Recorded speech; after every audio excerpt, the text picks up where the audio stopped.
Hi Facebook!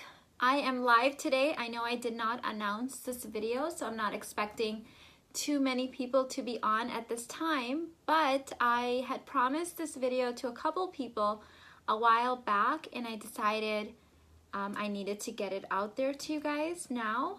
So let's see. Let me know if you guys are on, if anybody is listening in live, and I'll give you guys a minute or two to hop on.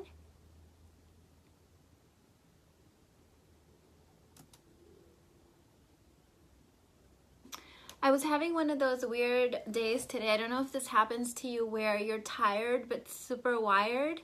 I ended up staying up really late last night, and probably because I had a kombucha really late and I don't do well with caffeine later in the evening. And so I woke up super tired but wanting to do a lot. That tired but super wired feeling.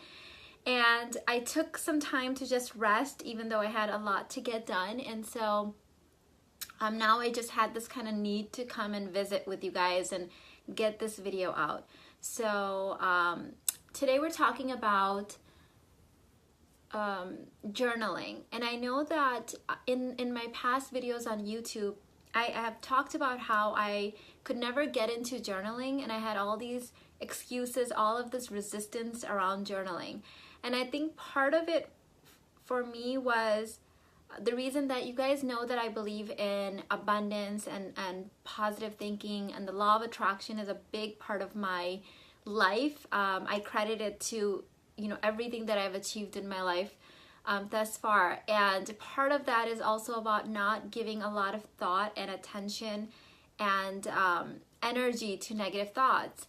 And I could not figure out how to do journaling in a way that matched that belief system for me. And recently I decided to give it a chance and figure out how I can make it work.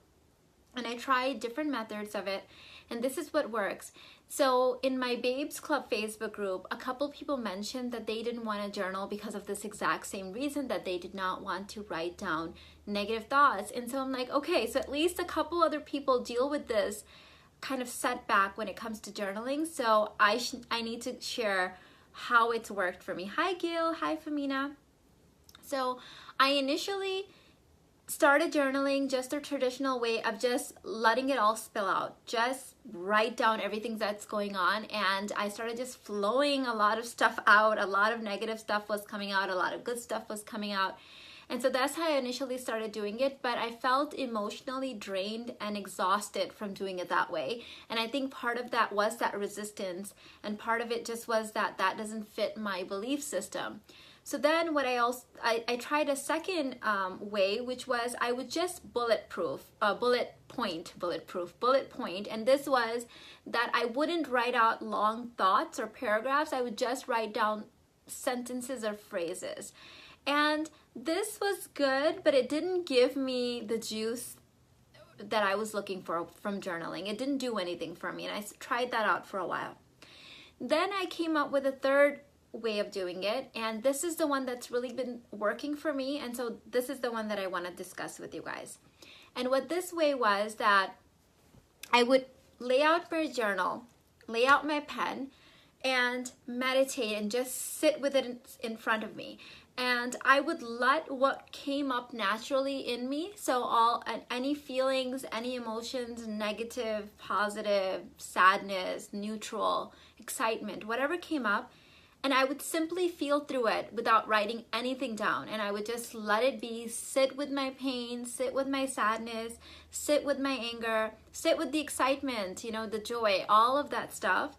And then at the end of that, I would use that as a kind of a springing point, probably not the right words, but use that to journal. So let's say that I had some sadness come up, and I sat with it and I thought it through, and I realized that it was coming up from XYZ. So I would process that internally. So this isn't about repressing anything, but what would I write in the journal would be how I work through that versus actually writing the negative thought. Okay, so let's give an example. So let's say that my husband triggered me in some way, and I'm feeling very down from it. And so when I'm sitting with that, I'm feeling all the emotions come up of anger towards him, resentment towards him, and then when I work through that, I realize, okay, again, he's kind of triggering my own abandonment issues from my childhood. Has nothing to do with him. He's simply kind of triggering that, but this is my own internal stuff. So that little girl in me that's triggered by that needs that affection and that self-love.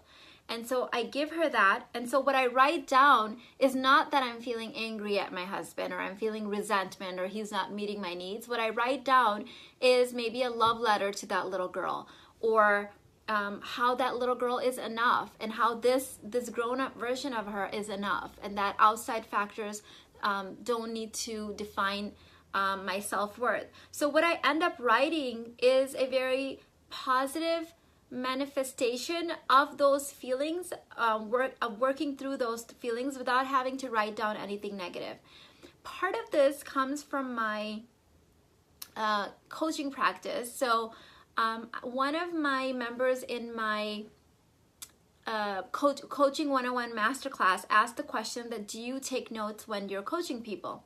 And so let me go back to that. When I was in school and in college, I always had trouble taking notes. When I would focus on taking notes, I would get so distracted in taking notes that I would miss part of what my professors and my teachers were saying. And I was always like, wait, I didn't catch that. And so then I tried the whole tape recorder thing where I would take a tape recorder, but I would never listen to whatever I recorded. And I really learned that for me, being present and really listening to what the other person's saying helped me so much more than writing anything down in that moment, because I have a great capability of retaining what I personally need and letting go of what I don't need, okay? And I trust myself to be able to do that.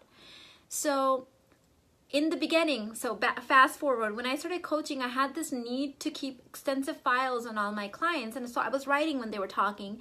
And again, I felt like it was really distracting, not only to our session, but I was missing really the nonverbal communication because I was so busy picking up on their words so I can write that down.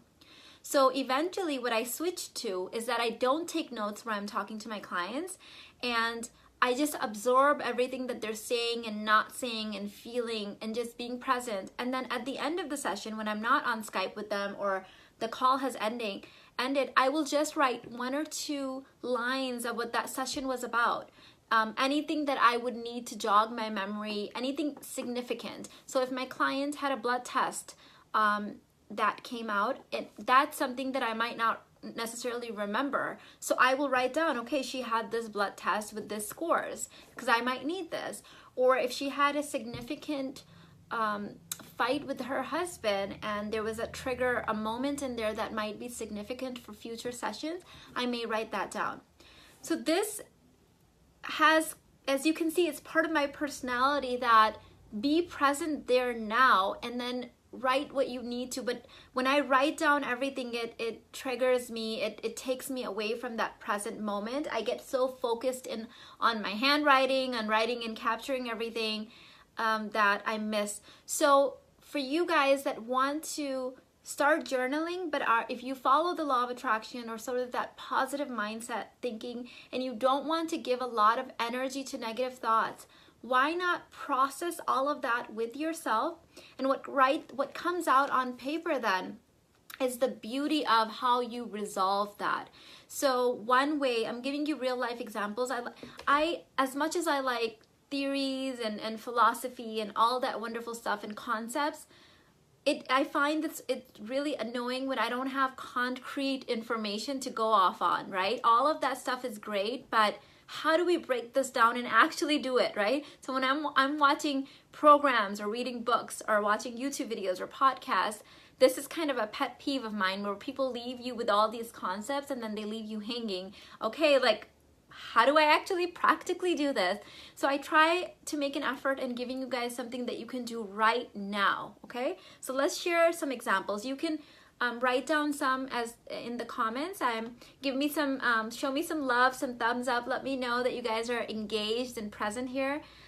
Jump off point for Mina. Yes, that's what I was looking for. Gladsa, hello. Hi, Angie. Hi Vasil, I think it is. I hope I'm pronouncing that correctly.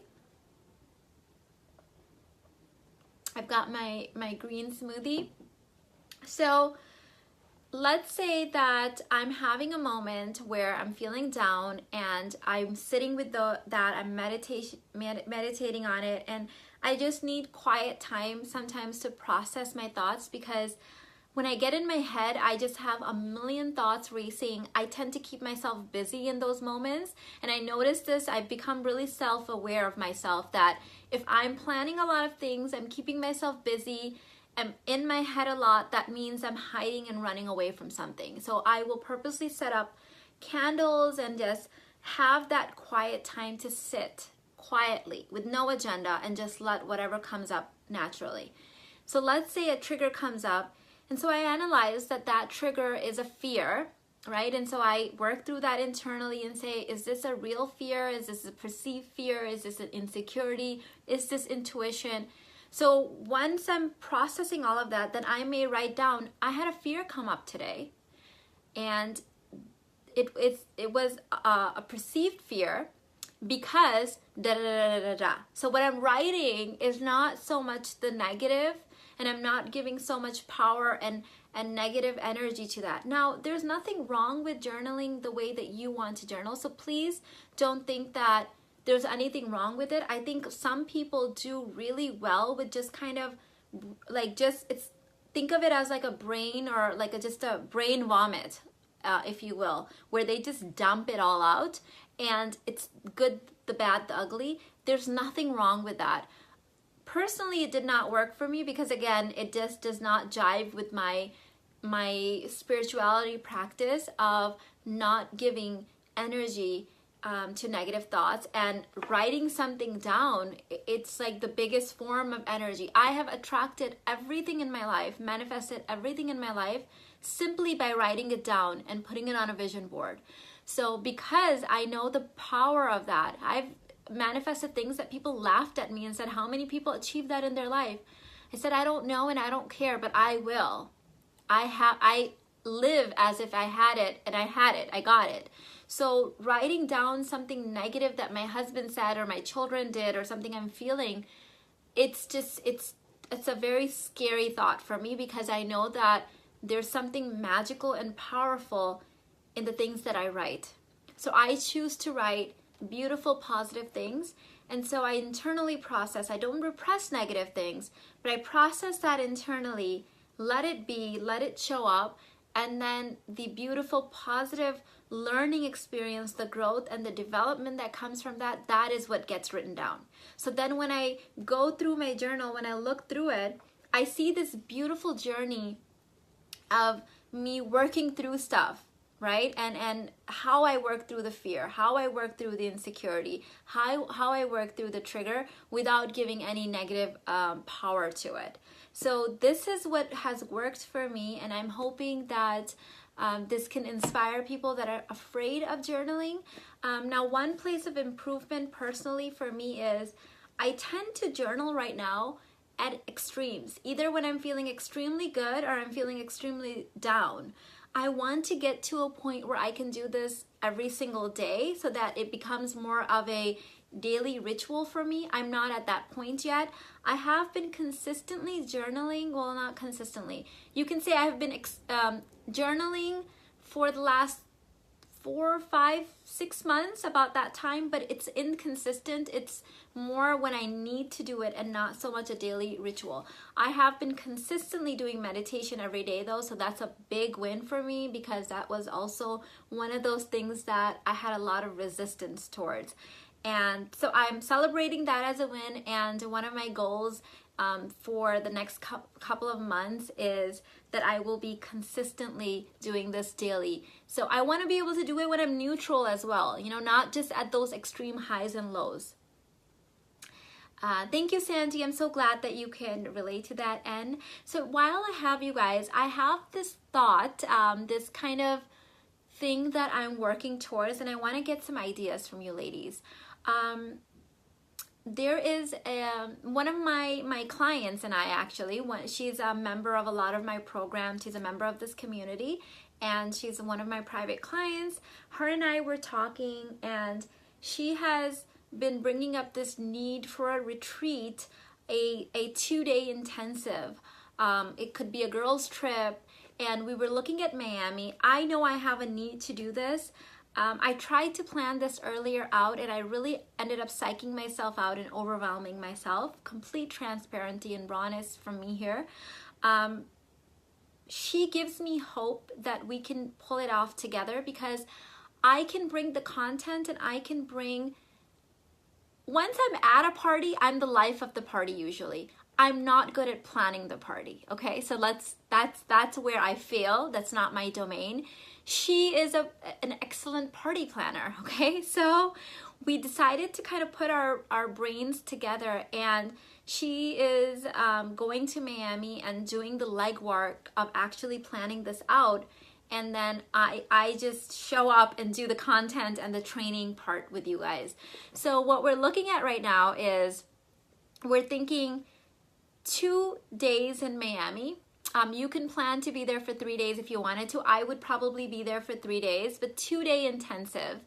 And a couple ideas that we came up with were, the thing that overwhelmed me before is I was trying to offer too much, and because I'm not a party planner or an event planner, I got really overwhelmed. So the way we were thinking was, we set up a venue and we show up for the coaching part of it, and then we keep the accommodations totally up to you. So if you wanted to come to Miami and stay with family, you stay with family. If you wanted to come to Miami and stay at the resort or the hotel that I'm staying at, you can stay there. You can choose a resort or a hotel of your liking, do an Airbnb, share with another person, whatever you needed to do. You show up at the event, you get your coaching, and then we hang out afterwards if you wanted to. So we can go do a shopping trip, a sightseeing trip. What made me feel really icky about the way that I was planning it before was, I want to hang out, and I love female friendships and hanging out and doing fun things together, but doing it in a package how I was trying to do it before made me feel really icky, because it was making me feel like I was hanging out with you guys as part of a package and not because I wanted to just hang out with my girlfriends. So this way, it took the pressure off of me, because you would only pay for the coaching, okay, the intensive, the training. And when we hang out after that, that is because I want to hang out with you and you want to hang out with me, and you're not paying me to hang out with you. That, I know this is gonna sound really weird, but it was making me feel really gross and icky. It's just not me. I love getting to know my subscribers. I have run into so many of you guys at Costco and the dentist and random places, and I love that. And that's how I want this to be. So this way, the part that I charge for is only the part that's my art, that's my training. And when we go to lunch and dinner afterwards, when we go to the mall, when we go sightseeing, that's because I love you and I want to hang out with you. So this way, it's also going to be super affordable, because I don't have to try to package all of this activities in. It's very low pressure. So if this calls out to you, I'm thinking that I want to do a smaller group, right? So it's, I don't know, 10 to 20 women or something like that, so that we get a lot of intensive one-on-one time, and then we get to go to the mall and go sightseeing in Miami. I'm looking at October right now, just to kind of give you an idea. Sandy said, as a prior business owner, I totally get it. Okay, so glad, because I know it sounds really weird, but I didn't want to do massages and get nails with you guys as part of a package. It made me feel very icky. So I have no problem charging for my services, but I don't want hangout time to be charged or kind of feel like it's part of a package. So gross, so weird. Sorry, I don't know why. I have personal issues with that. Nothing wrong with that for other people, but just didn't work for me. So if this sounds like something that you would be interested in, let me know, because my friend and I are planning this, and it seems like it's so much more doable. I show up with the content, we do the intensive training, we work through our inner work, our feminine energy, all of that, you know, stuff. We talk about what we need to talk about and work through.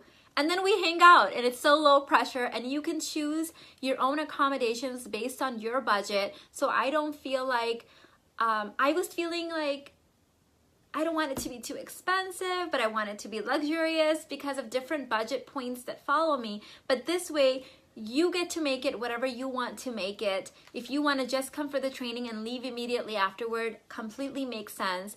If you wanted to come in, do the training, and then go to dinner with me, and we go to the mall and we hang out and do some shopping and do some sightseeing, great, right? Like that's the girlfriend part of it. So that's what I'm kind of looking at. And I don't know if my friend wants her name revealed because she, you know, she is a client, but I'm so grateful to her. I can't even believe that she would just reach out to me and offer to do this for me.